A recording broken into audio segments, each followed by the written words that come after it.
Sekarang kita akan membahas mengenai kelebihan dan kekurangan dari teknologi blockchain.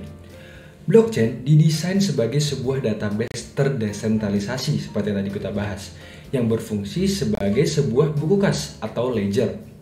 Buku kas blockchain ini merekam dan menyimpan data dalam sebuah blok yang disusun secara kronologis dan terkait menggunakan bukti kriptografi.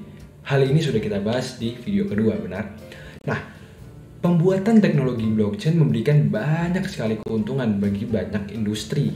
Akan tapi sifat desentralisasi ini juga membawa beberapa kekurangan.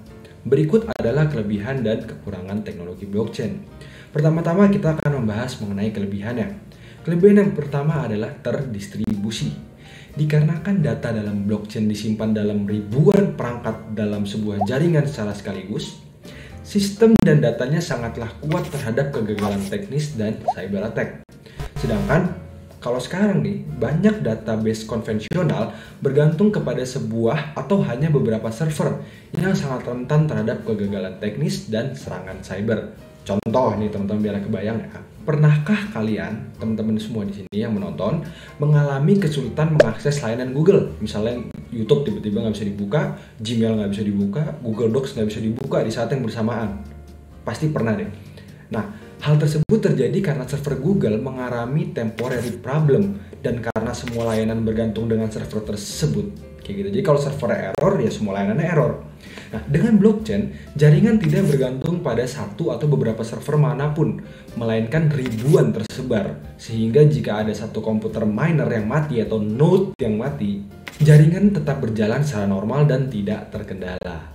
Kelebihan yang kedua adalah stabil dan permanen. Sebuah data yang sudah dimasukkan ke dalam blockchain sangatlah susah untuk dihilangkan atau dirubah. Ini membuat blockchain sangat baik untuk menyimpan riwayat finansial atau data-data lain di mana jejak audit itu dibutuhkan. Dikarenakan setiap perubahan dapat terlacak dan secara permanen disimpan dalam sebuah ledger digital yang terdistribusi dan terbuka untuk publik. Sebagai contoh, sebuah bisnis dapat menggunakan teknologi blockchain untuk mencegah tindakan penipuan dari karyawan. Dalam senario ini, blockchain dapat menyediakan sebuah riwayat untuk semua transaksi finansial yang aman dan stabil yang terjadi di dalam perusahaan itu. Ini membuat sangat sulit untuk karyawan untuk menyembunyikan transaksi yang mencurigakan karena semuanya ketahuan. Sekarang kita akan membahas mengenai kekurangan blockchain. Kekurangan blockchain yang pertama adalah tidak dapat melakukan modifikasi data. Salah satu kelemahan lagi dari sistem blockchain adalah setelah data ditambahkan ke dalam blockchain, sangatlah sulit untuk merubahnya, benar kan? Walaupun memang stabilitas dan permanen adalah salah satu kelebihan dari blockchain, ini tidaklah selalu sesuatu yang baik. Coba bayangkan, sekarang saat kita melakukan kesalahan transfer uang ke dalam sebuah rekening, kita bisa melapor ke bank sebagai entitas sentral untuk meng-cancel transaksi tersebut. Meskipun tidak mudah, namun hal tersebut bisa dilakukan. Akan tetapi, dengan blockchain, kita tidak dapat melakukan hal tersebut. Jika transaksi sudah terjadi, maka transaksi tersebut tidak bisa diubah atau di-cancel. Sehingga jika ada kesalahan, maka tidak ada cara untuk memperbaikinya. Sehingga kita harus teliti sebelum melakukan sebuah transaksi dalam jaringan blockchain. Kelemahan yang kedua adalah private key atau kunci pribadi. Dalam sistem blockchain, setiap user memiliki private key. Nanti ini kita akan bahas di modul wallet. Mudahnya, ini adalah seperti tanda tangan digital yang membuktikan bahwa kita memiliki kuasa atas sebuah wallet. Jadi saat ada orang yang mentransfer sesuatu ke wallet kita, kita dapat mengaksesnya gitu karena kita punya private key-nya atau seperti tanda tangannya tadi.